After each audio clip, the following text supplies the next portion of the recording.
역사는 되풀이된다. 한 번은 비극으로 또 한 번은 희극으로.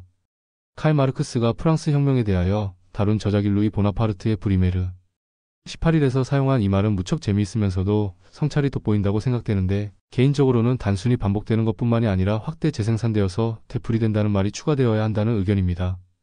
1997년 외환위기 당시의 한국 사회의 모습이 그로부터 100년 전 19세기 말의 조선의 모습과 매우 흡사하다는 느낌을 강하게 받았었는데, 동아시아 권역의 외환위기를 지나 글로벌 경제의 금융위기로 확대 반복되는 모습을 보면서 이번에는 비극이 아니라 희극이라는 생각이 듭니다. 서브프라임이 뭐고 프라임이니 알트에이니 하는 일련의 단어들은 알 필요도 없고 중요하지도 않습니다.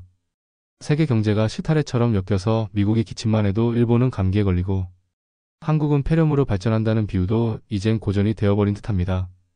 문제의 원인이 무엇이고 또한 그걸 해결하기 위해 일본처럼 찔끔찔끔 정책이 아닌 한방에 쏟아 붓는 구제금융 방식도 그들이 그렇게 하거나 말거나 별 관심도 없습니다. 결과적으로는 미국 중산층 및 서민층의 몰락과 아울러 그들이 주장하는 대로 위기의 세계화의 결과로서 빈곤의 세계화가 가속될 뿐이니까요. 리만 브라더스가 파산하고 프레디 맥이니 페니 메이니 하는 듣도 보도 못한 회사 이름들이 경제신문을 장식하고, 누구는 구제금융 왕창 때려 넣어서 살려주고 누구는 방치해서 죽게 만들고 했다는 시시콜콜한 일련의 과정들은 전체 과정상에 나타난 일부분일 뿐, 그러한 현상들이 나타난 배경과 흐름을 읽는 눈이 갖추어지지 않은 일반인들이 그에 대한 본질과 해결책을 찾아내기는 쉽지 않은 일일 것입니다. 나무를 보고 숲을 보지 못한다는 말과 함께 스트리트 뷰와 헬리콥터 뷰라는 말이 있습니다. 헬리콥터에서 위를 내려다보며 대강의 본질을 파악하는 거시적인 측면과 함께 거리를 일일이 지나가면서 간판 하나하나까지 확인하는 미시적 시각 역시 중요하다는 얘기입니다. 이번 장에서는 기존의 많은 경제학자들이 금융위기를 해석하는 방식, 즉 미국의 파생상품과 서브프라임 대출 등의 내용을 가지고 했던 방식과는 조금 다르게 통화량을 기준으로 문제의 근본 원인이 무엇인가를 짚어보도록 하겠습니다. 전술했다시피 한국과의 경제는 금리와 주가, 그리고 환율이라는 세 개의 축으로 돌아가고, 특히 우리나라와 같은 소규모 개방경제에 있어서는 환율이라는 개념이 매우 중요하다고 하였습니다. 미국은 기축통화의 발행국가라는 신분상의 특권으로 인하여 환율 개념이 중요치 않다는 것과 해방 이후, 아니 박정희 정권 이후 한국 경제를 이끌어온 경제관료들이 대부분 70에서 80% 이상이 미국에서 공부하고 온 사람들이었고, 때문에 그들이 환율 부분에 취약하다는 것이 어찌 보면 한국 경제의 불행이라면 불행이고, 그로 인해 영국에서 공부한 장하준 교수나 프랑스에서 공부한 우석훈 교수 같은 분들의 시각이 더욱 돋보이는 이유라고 볼 수 있습니다. 아무튼 이번 금융위기에 대한 원인 내지는 금융자본주의가 가지고 있는 본질적인 모순을 파헤쳐 봄으로써 앞으로 한국과 또는 경제 단위가 어떠한 모습으로 경제정책을 이끌어가야 할 것인지를 생각해 보았으면 좋겠습니다. 위기를 예측하고 이에 대한 대비책을 세우는 것은 고사하고 말도 되지 않는 땜질 처방을 해결책이라고 내놓는 답답하기 그지없는 현실에서 무엇이 올바른 정책인지를 고민해봐야 하기 때문입니다. 이를 위해서는 이자와 통화량에 대한 개념 정립이 필요한데, 특히 우리가 시간의 화폐 가치라고 간단히 알고 있는 이자가 왜 무서운 것인지를 살펴봐야 할 것입니다. 경제학적으로 이자란 자본 용역을 제공한 데에 대한 보수라고 정의하고 있고, 또 다른 정의로는 현재의 소비를 유보하는 것에 대한 시간적인 보상이라고도 합니다. 즉 현 시점의 만원은 1년 후 또는 10년 후의 만원보다 그 가치가 크다는 당위론적 전제하에 따라서 예금이건 대출이건 원금에 더해져 그 이자가 추가되어야 된다는 이론입니다. 하지만 이는 경제가 끊임없이 성장하고 인플레이션이 계속된다는 전제하에서나 가능한 것이지, 만일 지속적인 디플레이션이 일어난다면 어떻게 되겠습니까? 이를 빗대어 케네스 보울딩이라는 경제학자는 유한한 우리 현실에서 무한한 기하급증의 지수적 성장을 믿는 얼간이가 있다면 그는 미친놈이거나 경제학자이다 라는 통렬한 냉소를 날린 일도 있습니다. 문제는 이러한 이자라는 개념으로 말미암아 한 국가의 통화량은 지속적으로 늘어나게 됩니다. 이자율이 평균 5%라면 정부의 통화정책은 예외로 치더라도 매년 5%씩 통화량은 복리, 즉 기하급수적으로 늘어나게 됩니다. 이러한 복리계산법은 투자의 지침이 되어 많은 곳에서 요긴하게 또는 기만적으로 사용되어 왔는데, 그보다 더 본질적인 모습은 통화량의 증가가 어느 정도 시점까지는 완만하게 이루어지지만 그 이후에는 기울기가 급속하게 높아져 언젠가는 한 국가의 연간 총생산으로 국가부채에 대한 이자도 감당할 수 없는 지경에까지 이르게 됩니다. 그렇다면 이러한 논리를 미시적인 가정경제의 범위로 축소시켜 보도록 하겠습니다. 공급이 늘지 않는데 통화량이 늘면 화폐의 가치는 떨어지고 가격은 오르게 됩니다. 즉 통화량이 지속적으로 증가하는데 자신의 재산은 증가하지 않고 제자리를 지키고 있다면 이는 현상 유지가 아니라 점차 가난해지고 있다는 의미이며, 이를 방지하기 위해서는 어떤 수단을 강구해서든지 은행이 보증하는 이자율 이상의 수익을 매년 획득해 나가야만이 현상 유지를 할 수 있다는 결론이 나옵니다. 하지만 그러한 방법이 어디에 있을까요? 결과적으로 세상의 돈은 하염없이 늘어나는데 개인은 그걸 따라갈 수 없고 때문에 그걸 주도적으로 이용할 수 있는 위치에 있는 사람과 그렇지 못한 사람들 사이에 점점 더 부의 양극화가 심화될 수밖에 없다는 것입니다.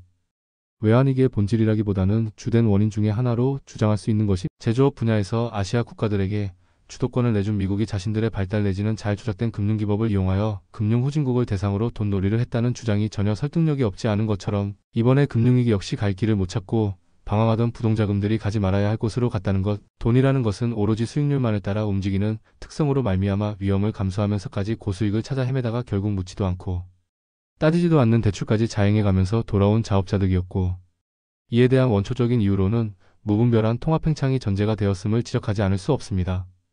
너무도 황당한 일들 중에 하나가 심지어 한국의 최고급 인재들마저도 미국 연방준비은행 FRB가 미국 정부 기관이고 정부 소유라고 알고 있는 사람들이 너무도 많다는 것입니다.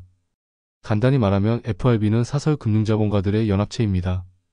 글자에 페더럴이 붙어서 정부와 연결되어 있다고 생각했다면 그 소유주들의 전술이 약 100년 동안 매우 효과적으로 작동되어 왔음을 나타내는 반증일 것입니다. 한국의 금리를 조절하는 기관인 금융통화위원회와 같이 미국의 금리를 조절하는 기관이 FRB 산하의 FOMC 페더럴 오픈 마켓 커미티 연방공개시장위원회이고 이들은 미국의 금리는 물론 전 세계의 통화량을 조절한다고 해도 과언이 아닙니다. IMF가 한국에 와서 자행한 일련의 행동들을 되새겨보면 결론은 간단하게 나옵니다.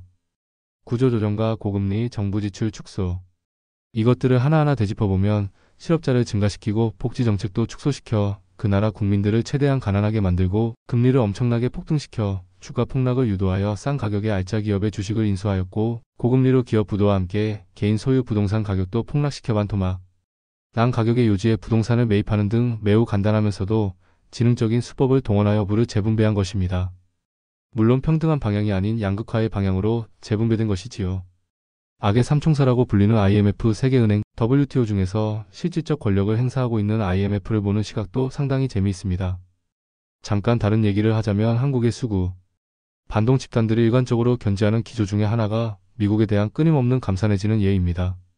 한국 전쟁에서 대한민국을 살려낸 미국에 대한 그 무한정의 예의가 왜 그럼 외환위기에서 한국을 구해낸 IMF 연합군에 대한 예의에는 그다지 많이 적용되지 않는 것일까요?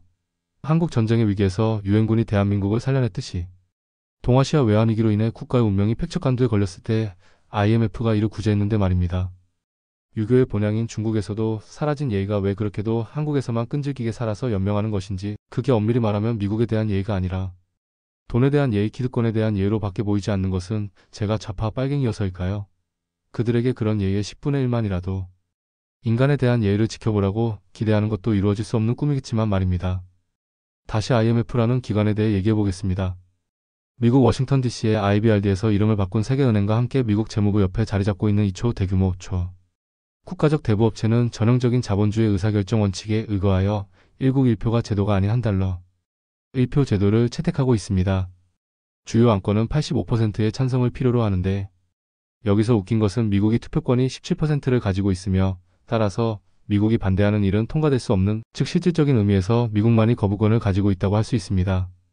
또한 이러한 문제점 때문에 일본과 중국이 1000억 불의 기금을 추가로 납입하겠다고 했을 때에도 미국의 반대로 이루어지지 않았습니다. 우리가 흔히 착각하고 있는 사실 중에 하나가 민주주의와 자본주의에 대한 개념입니다. 사회주의는 공산주의고 민주주의는 자본주의다 하는 식의 단순, 명쾌한 이분법은 이런 곳에서 혼란을 일으키게 됩니다. 이론적으로 보면 민주주의와 자본주의는 상치되는 개념이라고 할 수 있습니다. 1인 1표를 기본으로 하는 민주주의가 어떻게 1원 1표, 한 달러 1표를 표방하는 자본주의와 계를 같이 할 수 있겠습니까? 자본주의는 사람의 권리와 가치가 돈으로 환산되는 시스템입니다. 비약해서 얘기하자면 전체 국부를 인원으로 나누어 자신이 가진 소유 지분만큼 투표를 하든지 아니면 1천만 원 또는 1억을 기준으로 투표권을 할당하는 방식으로 투표를 한다면 자본주의에 정확히 들어맞는 정치제도가 될 것이고 가진 자들이 꿈꾸는 이상사회가 도래할 것입니다. 머리를 좀 식히는 의미에서 FIFA에 대한 얘기를 해보겠습니다. 한국이 1986년 멕시코 월드컵에 32년 만에 본선 진출 이후 2010년 남아공 대회까지 무려 7번을 연속 진출해서 이제 월드컵 진출 단골 국가가 되었습니다. 그렇지만 왜 그럼 그 이전까지 그토록 애를 쓰며 노력했는데도 월드컵 본선 참가가 하늘의 별 따는 것만큼 힘들었는지에 대한 뒷이야기는 잘 모르고 있는 듯합니다. 1978년 월드컵까지 월드컵 본선 참가국 수는 16개국이었고 아시아와 오세아니아 지역에 배당된 티켓은 달랑 한 장이었으니 말 그대로 피가 튀는 전쟁이었습니다. 그러다가 1982년 스페인 월드컵부터 본선 진출 국가의 수가 24개국으로 늘었고 다시 1998년부터는 32개국이 되었지요. 그에 따라 점차 아시아 지역의 할당량도 늘었고 때문에 현재와 같이 아시아 지역에 4.5장이 배정되어 있다면 한국의 실력으로 예선 통과를 못하면 오히려 그게 이변이 될 것입니다. 하지만 여기서 제가 제기하고자 하는 것은 비록 아시아의 축구 실력이 유럽과 남미에 비해 많이 떨어짐에도 불구하고 왜 그리 많은 할당량을 아시아에 주느냐에 관한 것입니다.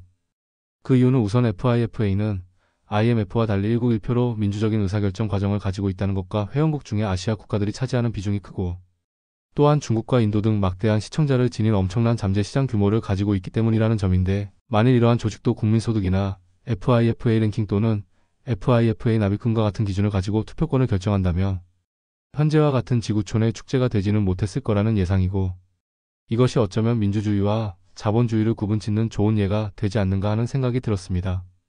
다시 IMF 얘기로 돌아와서 세계 185개국이 연합해서 국제금융의 안정을 위한다고 열심히 선전을 해봐야 IMF의 본질은 미국의 이익, 더 자세히 말하자면 미국 사설 금융자본가들의 이익 추구를 위한 세계 자본 침탈의 천병일 뿐입니다.